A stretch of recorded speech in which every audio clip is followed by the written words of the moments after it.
The crisper drawer protested with a groan louder than necessary as I wrestled it from the refrigerator. Perhaps it was my unsteady grip. Perhaps it was because, deep down, I already sensed something amiss. I wasn't even supposed to be in the kitchen. Someone had simply declared, "We're out of soda." And I volunteered to fetch more before anyone else could offer. It was my chance to escape. The bonfire smoke had begun to permeate my clothing, and the insincere pleasantries surrounding me felt increasingly stifling. I was halfway across the room with a carton nearly full when I overheard it. A giggle. Not mine. Not hers, but his. I halted abruptly. There shouldn't have been anyone inside. Everyone was outside. I'd seen them. I'd literally handed her a burger less than 10 minutes prior. Then came another giggle. That one was hers, but not the polite, subdued giggle she employs during uncomfortable situations. This one was relaxed, familiar in a way I hadn't heard in months, perhaps years. Then a soft bump, a muffled sound against something. A wall, a piece of furniture. My feet remained glued to the linoleum as if they knew better, but my body disobeyed. I drifted toward the hallway, as if disconnected, as if no longer in control.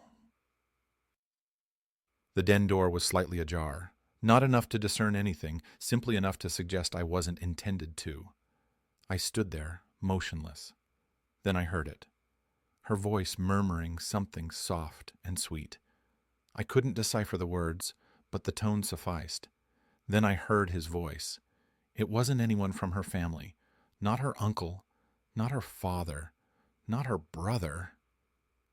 It was Silas. And that's when my heart sank. Silas wasn't invited. Silas wasn't even supposed to know we were having a gathering. Silas was the guy who borrowed our leaf blower 2 months ago and still hadn't returned it. The same guy who once texted my wife a silly picture at 3:00 a.m. and claimed it was a mistake. The guy she insisted was simply being cordial. I stood there 5 seconds, 10, 15. Then the door opened. Not completely, merely enough for a glimpse of a bare arm. Her arm. She was adjusting her dress. She didn't notice me. Neither did he. He emerged behind her, laughing at something she'd said, his zipper still undone. They both turned toward the hallway leading to the patio. I reacted swiftly, not toward them. I slipped into the bathroom and bolted the door. And that's where I remained. Soda still in my grasp, warming, condensation trickling down my fingers, the cardboard carton dampening. I gazed at my reflection in the mirror for nearly a minute before realizing I was smirking. Not because I was fine, because something within me had simply fractured quietly, yet irrevocably. I wasn't going back out there unchanged. I didn't emerge for 12 minutes. That's not an estimation. I observed the second hand on the bathroom clock tick its way around repeatedly. 12 complete rotations while moisture from the tepid soda carton seeped through my t-shirt and trickled onto the floor in sluggish, humiliating drops. I didn't wipe it. I didn't even stir. I simply stood there staring at the mirror, not recognizing the individual staring back at me. I wasn't furious. Not yet. Fury arrives with flames. I felt more like vapor, silent, scalding, invisible until one is burned. They were outside again by then. I heard the sliding door open and shut, voices amplified, the sound of cans clinking, patio furniture scraping stone. She was joking with someone again, probably feigning innocence. Perhaps she assumed I had stayed outside, refilling tiki torches, receiving accolades for being such a gracious host. Perhaps she hoped I never came inside at all. But I did, and now I knew something I wasn't meant to. The first instance I traversed that hallway, I was merely a man searching for soda. The second time I was a man seeking answers. I opened the bathroom door gradually, quietly. I didn't desire to speak with her, not yet. I didn't desire to even look at her either. I desired proof, something tangible, something undeniable, because a fraction of me, as pathetic as it sounds, still desired to believe I was mistaken. I walked past the kitchen, glancing toward the patio through the blinds. She was there holding a blue cup, smiling at her friend. No indication of him. Silas must have departed the way he always arrives, unannounced and undetected. But her smartphone was on the counter, unlocked. I never inspect her smartphone, not once in 9 years, not because I trust blindly, because I fear completely. But that day, I was already injured. What was a little more pain? I didn't navigate to her messages. I navigated to the photo app recently removed. There were 4 photos, blurry, dim, all captured indoors. One depicted a plate of snacks on the edge of our guest bed. Another was a photograph of someone's hand clutching what resembled a throw blanket. The third, I can scarcely write this, was a mirror selfie. Her in that green summer dress, the one with the straps behind the neck, except the straps were undone. The phone was in one hand. The other was resting on someone's stomach. His wedding band visible on his finger. It wasn't mine. The fourth photo was simply darkness, probably captured by accident, but when I brightened the display and examined closely, I could discern 2 things, the hem of her dress and his belt on the floor. I retreated from the counter as if I'd touched an electrical wire. She didn't delete the photos because she was guilty. She deleted them because she assumed no one would ever discover them. And me, I was still clutching a tepid carton of soda like a clueless fool. So, out of the only thing I could imagine to do, I walked back out with the soda. I smiled. I deposited it in the cooler as if nothing had occurred. She glanced at me briefly and said, "You all right? You were gone a while." I looked at her eyes, those same eyes that sparkled at me on our wedding day, as if I was the safest place in the world. I said, "Yeah, I'm fine." Then I added, "Bumped into Silas. He was just leaving." I swear to God, her pupils flickered. Not her whole face, not even her jaw. Simply that one quick flicker of her eyes, as if it was a muscle she forgot to control. I saw it. She recovered quickly, took a sip from her cup, said, "Oh, I didn't even know he stopped by." I nodded. "Yeah, weird, huh?" She chuckled and turned away, and I stood there in the smoke of sizzling patties, in the midst of people laughing and sharing childhood stories with a heart that had gone completely silent. Not broken, simply mute. And within that silence, something was forming. A plan, a confrontation. Not yet. First, I needed to discern how long it had been happening and what else she was concealing. I waited until after everyone had departed, until the final folding chair was stacked, until the leftover watermelon had been scraped into a trash bag and her father's half-empty beer was left sweating on the porch railing. I waited until she was brushing her teeth, humming something that made my stomach churn. Not because of the tune, but because she sounded so light-hearted, as if nothing had transpired, as if she hadn't simply concealed a man in our house during a barbecue. She requested I host. She requested I handle the grilling. She requested I keep things organized. She requested I be helpful, attentive, invisible. And I did it. I always do, but not this time. That night, I sat on the floor in the den, the very one she'd used like a cheap motel room while her family ate burgers 20 feet away. I stared at the carpet, attempting to discern what had changed. Would it smell like him if I leaned close enough? Could I still sense the warmth of the betrayal if I put my hand on the bed frame? And then I recalled something insignificant, something that felt irrelevant until it didn't. Ava never clears the browser history on her tablet, not because she's careless, because she doesn't believe she needs to. She assumes I'll never approach it. And until that night, she was correct. I pulled it from her nightstand drawer while she showered, the screen illuminated with her floral background, that same ridiculous selfie she captured with me years ago. At a carnival, I wanted to strike the screen. I opened Chrome. I didn't even need to scroll. The final tab wasn't closed. It was still open. Ways to maintain discretion during a domestic entanglement. Asking for a friend, haha. I nearly dropped the tablet. My heart hit a rhythm it hadn't discovered since college. It wasn't simply real. It wasn't simply physical. It was premeditated, researched, meticulously executed. She hadn't stumbled into something. She had plotted to betray me and succeeded. I continued reading. She hadn't posted, simply browsed. Comment after comment of individuals sharing advice as if it was some perverse game. Utilize separate phones. Only congregate during errands. Maintain a backup explanation for every location, every space, even the garage. Suddenly, a memory snapped into my awareness 2 weeks prior. I arrived home early from work. Her vehicle was in the driveway. She wasn't in the kitchen. I called for her. No answer. A few minutes later, she emerged from the garage clutching a bag of potting soil.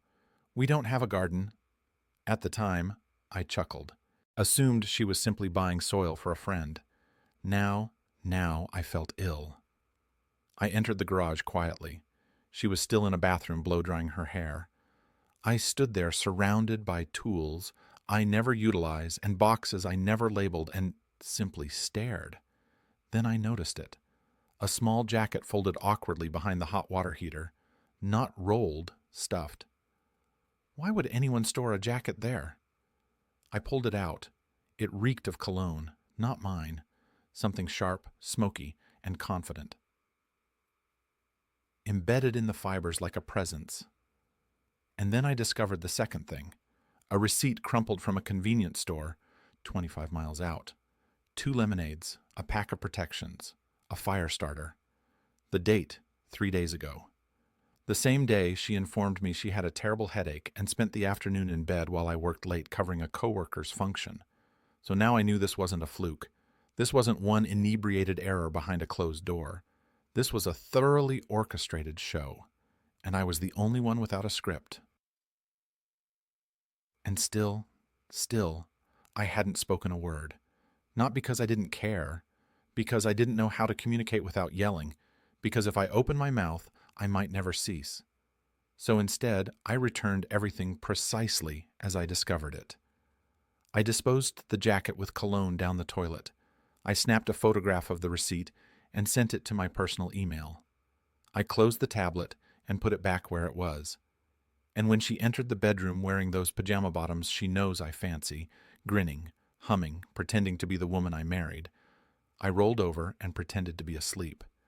But sleep wasn't arriving because now I had questions, not simply about her, about myself. Who was I truly married to? And more significantly, who would I become by remaining? She started waking up earlier.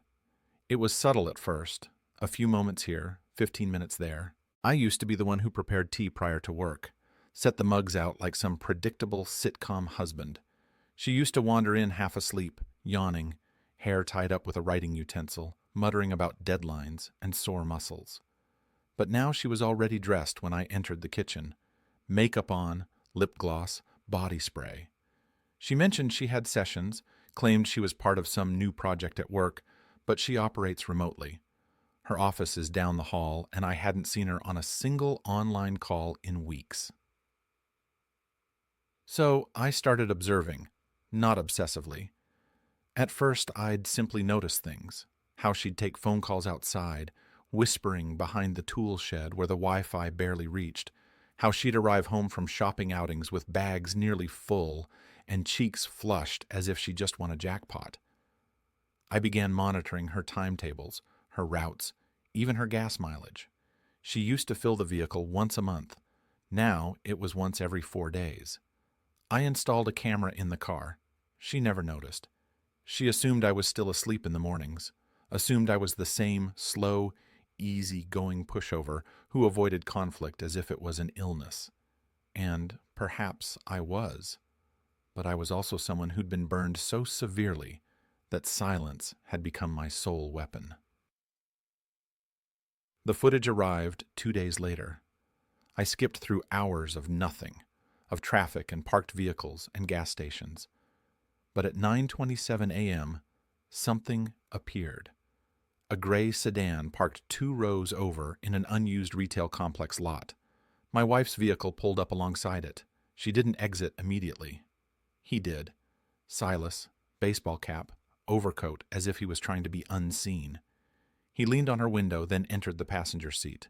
The vehicle didn't move for 41 minutes. I don't know what stung more, what they likely did in that vehicle, or the fact that she didn't even react when he kissed her goodbye outside of it.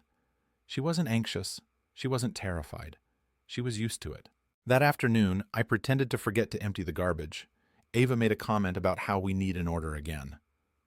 I smiled, not because it was amusing, because my body didn't know how else to react. She didn't look at me when she said it. She scrolled on her smartphone, thumb moving rhythmically as if she wasn't sitting across from someone who'd simply watched her cheat. Later that night, while she showered, I opened her email. I'd never touched her email before, but I knew the password. She utilized her mother's anniversary for everything. There wasn't much. She was cautious, but tucked inside the recycle bin was something she removed hours earlier. A message with no subject, no greeting, simply a lodging name, a room number, and a check-in time. That's all. I gazed at it for 7 full minutes. I didn't weep. I didn't rage. I didn't feel anything but quietness, the kind of quietness people mention prior to tornadoes. The next morning I called in unwell. She didn't inquire why, simply kissed me on the temple as if I was a pet who wouldn't comprehend her words anyway.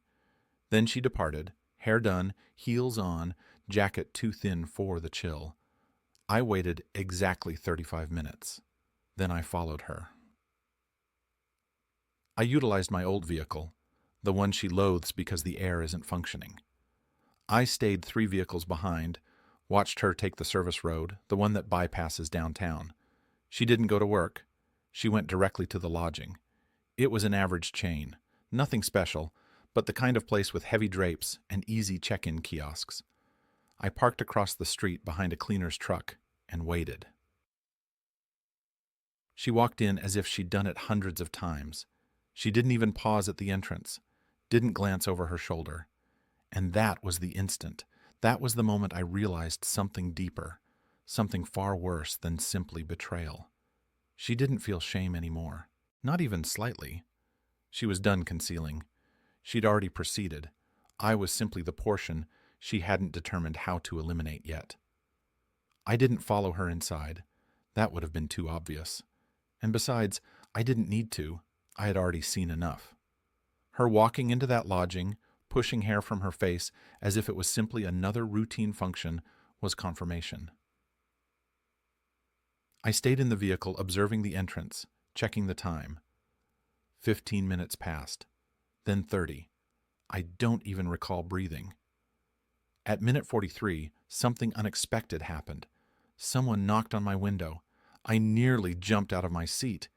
My first thought was that she had spotted me somehow, that she was dragging me into her deception now, ready to twist things. Call it paranoia, but it wasn't her. It was a man, late 50s perhaps, beard, glasses, a jacket with a mechanic's logo. He looked uneasy. "Hey," he said, glancing around quickly. "You observing a woman that just entered?" I blinked. My voice wouldn't work. "Why?" "Because you're not the only one." My door protested as I opened it, stepping out gradually, unsure if I was about to get mugged or dragged into some crazy situation. But what he said next: "She's been frequenting here twice a week, Mondays, Wednesdays, same time. Always meets the same guy, tall, brown hair, has trouble walking. I saw it when he came out of her vehicle once. He drives a gray SUV with a broken right tail light." I stood there perplexed. You witnessed them?" He nodded. "I function across the street, Garrett's garage. I eat lunch in my vehicle most days. She parks in that same corner spot every time." He glanced back at the lodging. "I am sorry, man. I wasn't trying to interfere. Simply assumed maybe you weren't here unintentionally." I swallowed. My voice scarcely worked. "No, I wasn't." He gave me a business card. "If you desire security footage from the street, I've got some. It detects motion, doesn't show inside the lodging, but it'll show who she arrived with. Number plates and all. I already saved a few files.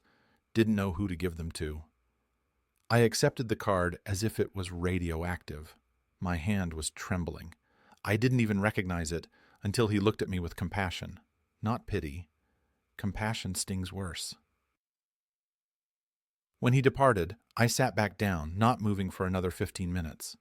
My wife wasn't simply cheating. She wasn't simply careless. She was relaxed. Relaxed enough to make a schedule.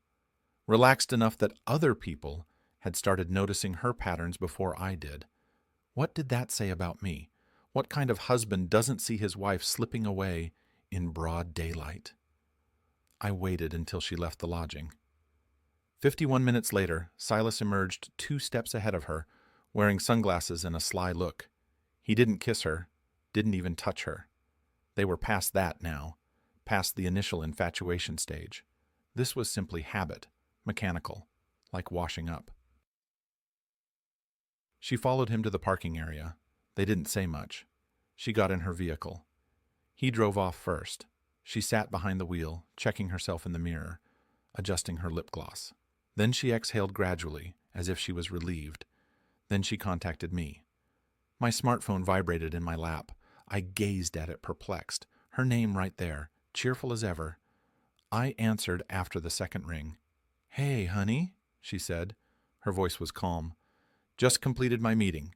There is traffic, but I'll be home in approximately 30. I looked at her vehicle across the street. I could still see her adjusting her seatbelt. "Okay," I said dryly. "Drive safely." She chuckled as if my tone was some strange joke. "You sound like my dad." I said nothing. She disconnected.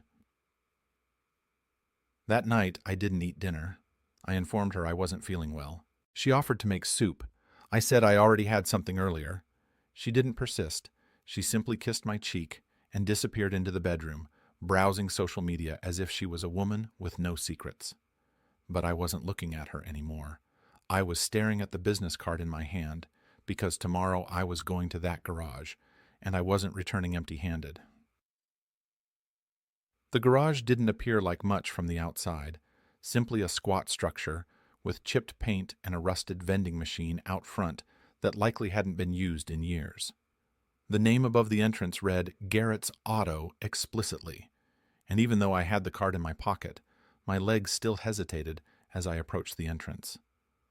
What kind of husband walks into a mechanic's shop to get proof that his wife is having an affair? Apparently me. Inside it reeked of engine oil, burnt rubber, and coffee that had been reheated repeatedly. Behind the counter stood the same man from yesterday, beard, glasses, and a look in his eyes that indicated he knew I didn't desire to be there. "You arrived," he said simply, setting down a tool. "Follow me. No need to talk about things we already know." He led me through a narrow corridor into a back office that also acted as a break area. A mini refrigerator buzzed beside a desk coated in wipes and computer parts. He pulled up a window on an old monitor and entered something into a security system. "I can play this morning's footage for you," he said, as well as last Monday's and last Wednesday's. "It won't be like what you see on TV, but you'll see what you need to." I selected play. The first video depicted her vehicle pulling in simply as he said. The clock read 9:24 a.m. The gray sedan crept alongside the edge of the lot, turned abruptly, and backed neatly into the same corner location. 3 minutes later, the gray SUV pulled up alongside her. The man who exited wasn't anxious. He was laid back. He even paused to adjust his hair in the side mirror prior to opening her door. She chuckled when he entered. You could see it even from that distance. The way her head tilted back, the way her hand rested on his leg prior to the door closing. The entire vehicle shifted slightly as they remained parked for nearly an hour. But that wasn't the worst part, not even close. The worst part arrived when they exited. She didn't appear awkward. She didn't appear terrified. She looked refreshed, as if she had achieved everything she wanted. And then, simply prior to the camera feed cutting off, he leaned in and said something in her ear that made her chuckle again. And she kissed him on the cheek, not intimately, nearly playfully, as if they were high school kids sneaking behind the bleachers. I felt the breath exit my body, as if I'd been kicked in the stomach. "She's been doing this for some time," the man beside me said. "I didn't know it was your wife initially, but it's always the same guy, same vehicle, same look on her face when she leaves." I didn't respond. I was watching another clip now. Different day, same habit. She brought beverages that time. 2 cups, one in each hand. She gave him one through the window prior to entering. "Has she ever looked that happy with you?" he inquired softly. The question caught me by surprise, and the answer was simple. Not in years. When I finally stepped outside, the sky was overcast and the air felt heavier. Not storm heavy, simply pressing, as if the atmosphere was reminding me I was still here, still in this body, still in this reality that had been quietly reshaping itself behind my back. I didn't drive home immediately. I went to the river instead, parked under the shadow of an old tree, and stared out at the water for what felt like hours. I didn't weep. I didn't yell. I didn't converse with myself or practice some grand confrontation speech. I simply sat there, allowing the weight of it all to settle in. The woman I shared a bed with was enamored with someone else. She wasn't regretful. She wasn't concealing. She didn't worry about being seen because deep down, she knew I wouldn't stop her. She knew me too well. And perhaps that was the most humiliating part of all. When I finally arrived back at the house, her vehicle was gone. I entered. The house reeked of candles and air freshener, as if she tried to make it feel like a house, but it didn't. It felt like a memory of something that had already concluded. There was a note on the fridge. "Went to shops. Text me if you need things." I stared at that stupid heart as if it was a blade. She was out purchasing throw pillows and scented soap while I was gathering evidence of her affair. And that's when something inside me finally shifted. I wasn't going to yell, I wasn't going to weep, but I wasn't going to lie anymore either. The next move was mine, and she wouldn't foresee it. It started with the drawer, not the sock drawer, not the nightstand where I knew she'd concealed things before. This was the small one in the hallway cabinet where we typically stored batteries, old pens, and coupons that had expired months ago. A location no one truly looked at, but I recalled something strange. 3 weeks ago, I saw her stuffing something inside it while feigning to tidy up prior to her mom arriving. She mentioned she was rushing to clear the counter. I didn't give it another thought, but now I pulled it open with steady hands and a stomach twisting up. There it was, a prepaid device, inexpensive, black, still with the price sticker on the back. She assumed I'd never find it, likely only utilized it when she was away, likely referred to it as her backup. I didn't think twice. I turned it on. There were no saved contacts, but the messages were still there. "Silas, same room tomorrow? Do you want me to bring the thing again? Ava." "Yeah, and keep your sounds down this time. Grin. Silas." "No bras, you make me want you too much. Ava." "Okay, let's see what happens if I arrive with nothing on underneath." There were images too, not graphic, simply suggestive. The kind that would never hold up in court, but could still decimate someone emotionally in 2 seconds flat. Her in a towel, her in his sweatshirt, her with her middle finger up, and the words, "jealous?" written on her palm in green marker. She had an entire other life, and it wasn't simply physical, it was personal, teasing, confident. A woman who didn't consider what it would do to me. I didn't throw the device. I didn't break it. I slid it right back into the drawer and closed it softly, as if nothing had ever happened, because that's what she anticipated me to do. Explode, crash, break things, confront, and depart. And I wasn't going to give her the satisfaction of being predictable. Instead, I wrote her a message. Not the "I know everything" kind, not a menace, not some tragic soliloquy, simply a message that would slice deep enough to stay with her for the rest of her life. I took one of our linen cards from the kitchen drawer, the one she always bought, but never utilized because we don't truly send cards anymore, and I wrote, "I hope he makes you whole. I hope he listens when you speak and looks at you like I used to. I hope you don't forget the sound of the silence you left behind." That's all.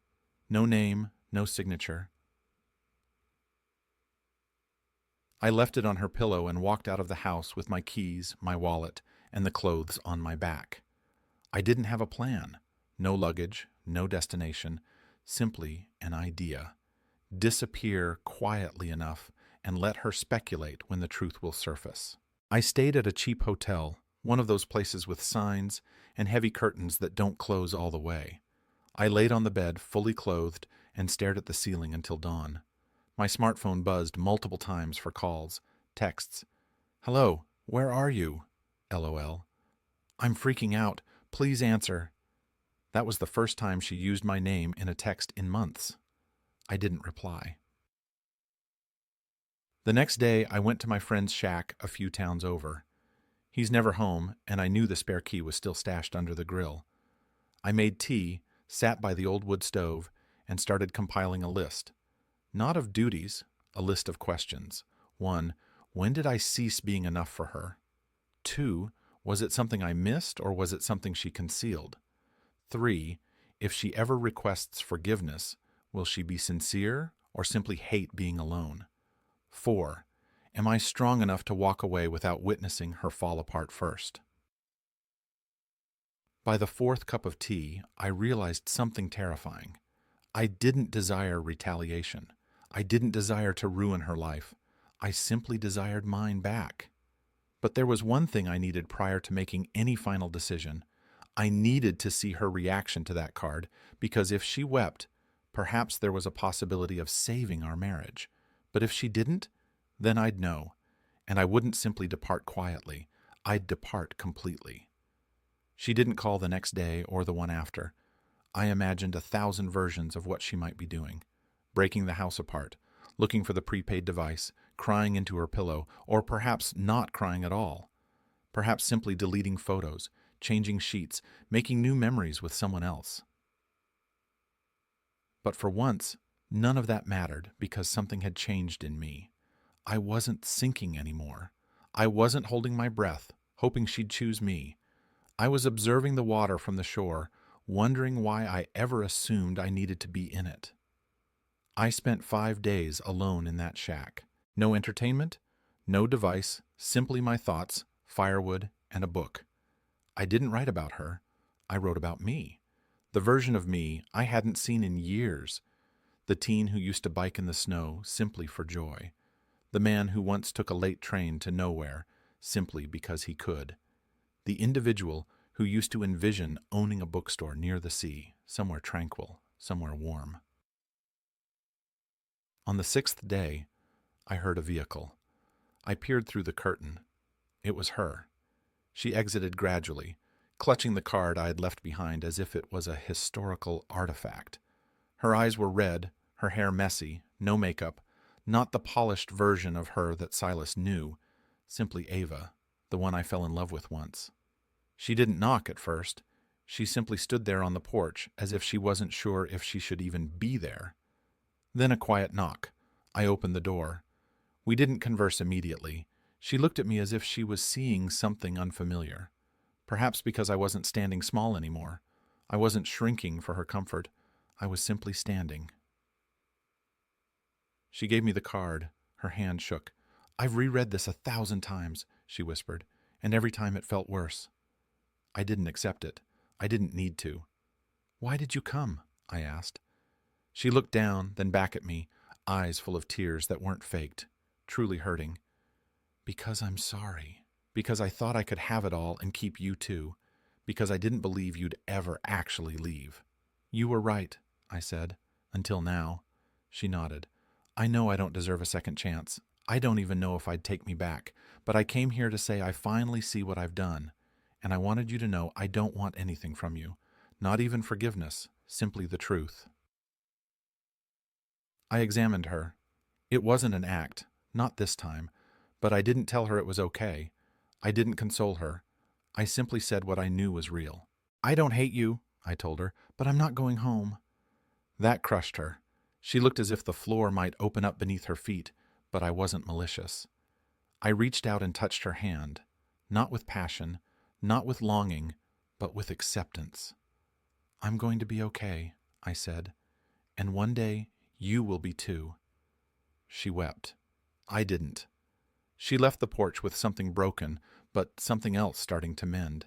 And I stayed, not out of agony, but because for the first time in years, I chose me. 3 weeks later, I found a cottage available to rent near the sea.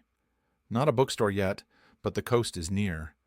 I wake up early, read novels, brew my own coffee, and grin at strangers I don't owe explanations to. Some nights I still feel the echo of everything I lost, but most mornings I wake up without thinking about her. And that I've learned is what recovery truly looks like.